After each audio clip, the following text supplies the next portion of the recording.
You've published your game to the Metastore, but now you've added a ball to your game. Enough progress for you to probably update your app. Today, we're going to be going over how to update your Metastore app. I was in the middle of redoing the video to publish to the Metastore, but honestly, it's still pretty solid. If you haven't seen it, I'll make sure to link it below if you haven't published yet, but it's all still very relevant. The only real difference now is there is a build profile doing some of the setup for you. So instead of doing that, let's cover how the update process works, which I should have probably made ages ago anyways. So now that we have the ball added to our scene, I guess it is time to update. So let's update this thing. And the first thing we need to make sure is when we are building out the APK that we have our passwords with our key store in project settings. So you go under player, it's going to be under publishing settings, and then you just make sure you have the right key store selected with your passwords.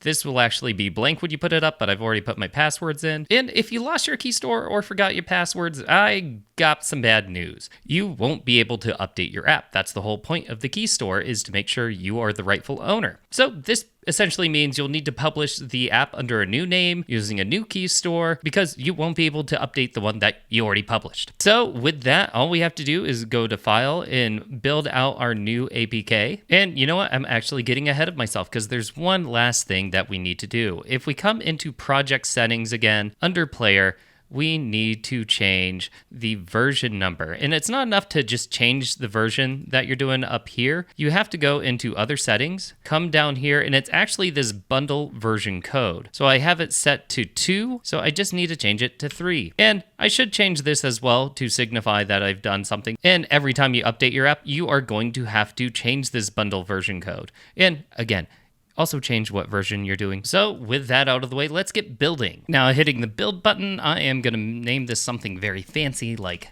test number 6 and save it, and it should build up our new APK. And with the new APK built, I'm gonna bring up the MetaQuest Developer Hub over here. So I'm going to select the app that I want to update, which for this one, it's gonna be the Shrimping test app. And I am gonna upload to the production line, but you can see here we have a bunch of different channels that you can upload to if you want to give alpha versions or beta version releases of your game. But different time, different place. Right now, we are just focusing on how to update your app. So if I go to upload and come down here, I can select this and it will bring me to the folder where all my APKs are. And if you don't see the APKs here, just find out where you saved your APK to and select your newest build and then hit next and upload. And after a little bit, it's going to do some checks. And as long as your APK isn't broken and your Android manifest is good, we can move on to the next step. And as you can see here, and it looks like it uploaded just fine. If yours does have some errors, I would love to help you with it, but I want you to know there's so many different things that could go wrong. Just make sure to try and note down the errors and look them up. They are typically pretty easy to fix. But let's get this app updated. So you can see we have the code here, code 3, and the newest version,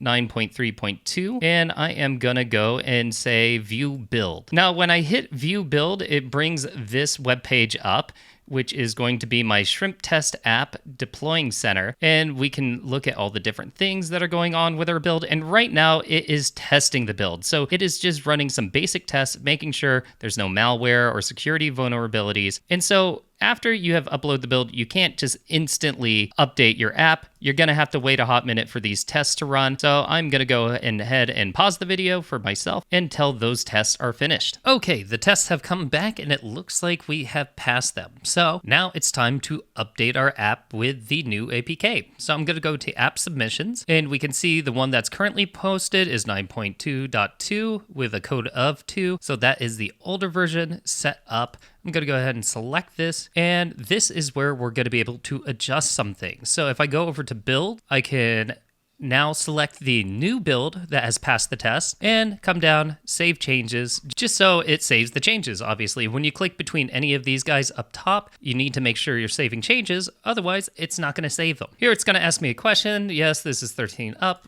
Yes, that is what I am doing. And now that the build is saved, I can submit for review. And if I do that, that's going to update the app. But I did want to mention some side notes here. So if you are unable to click the submit for review, there have been some changes to the meta store. So if you come under the app metadata and any of these are grayed out, you're going to have to go in there and fill it out. If you don't have your descriptions here, you're going to have to fill it out and hit save changes. Make sure you got your categorizations done. You're going to want to make sure you have your specs done, details. One I really want to point out, depending on when you updated your app last or published, we do have different dimensions for different sizes, things like landscape, square, portrait. And you can see here, I've already uploaded some new ones. They're not perfect, but this is just an example. And you're going to go through here and make sure that you have all the assets you need to publish on the store. And keep in mind, you don't have to fill all of these out. You can see things, if it's optional, it will say optional here. Like this was a little confusing for a second. If you see here, the icon is not optional, so I had to fill it out, but the logo is, so I didn't have to do that. Another thing I'll mention is content rating. So I've already gotten my ID for this.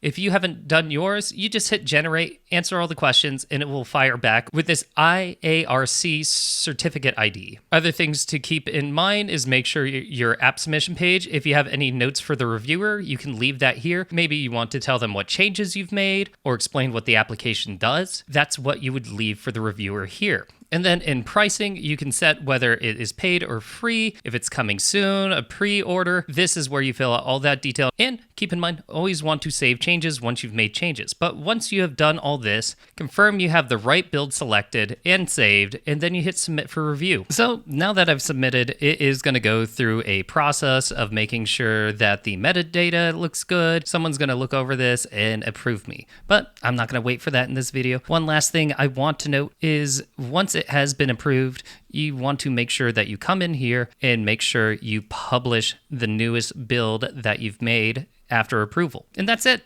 Pretty shrimple. That is how you update your app. As always, I hope you found this useful. Thank you to my patrons, and I will see you all in the next one. Bye-bye.